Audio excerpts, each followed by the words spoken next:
It is August and I'm here at Mellendorf Farm with the Llafur Ni rare grains. It has been one hell of a growing season.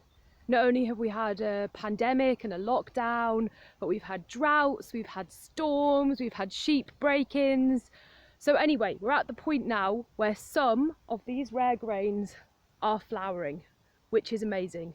And we've actually got a little bit of growth all the way up the experimental patch of quite a lot of the rare grains that we're experimenting with. Sadly, as you can see, the growth is pretty sparse and the germination has been pretty poor. And so largely I'd say it hasn't been a huge success in bulking out these seeds this year. And yeah, we've been up against a lot of stuff. And I think most of the reason for the patchy germination is the drought. I sowed them a little late in April and then it basically didn't rain for weeks. Then I think some of those that germinated were damaged by sheep, but these are the ones that have made it through. And you can see we've got the Hengardi here, which is actually doing pretty well, and it's green at the moment. But yeah, we're expecting it to ripen in the next couple of weeks. And then Ragnar's Sprig, the next one's not done too well, but some of the others have. We've got a black tartary that quite a lot of them have germinated and grown, and then all the other rare oats up there, and then we've also got some experimental wheat and barley up the top. So in terms of my growing site and my like third of the rare seeds, it's not a total disaster.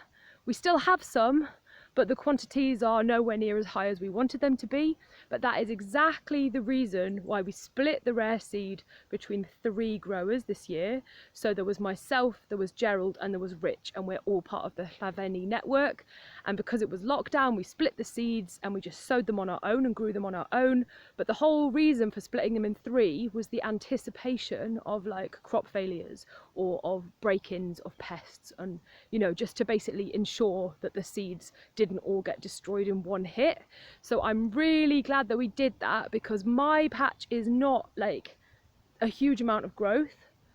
So I'm going to check in with Rich and Gerald, and I hear that their crops are doing better. So yeah, we kind of split the risk between 3 different farms, and I will be able to harvest something from here, but yeah, hopefully we'll get to harvest a lot more from Rich and Gerald's plots. And I will just say, you can see an awful lot of like weeds and wild plants growing in here. We grow organically here at Mellendorf Farm, so we don't spray anything on the field. Had the rare grains grown better, they would have been denser and they would have probably blocked out some of these weeds. But as it is, yeah, we've got a lot of weeds in the patch.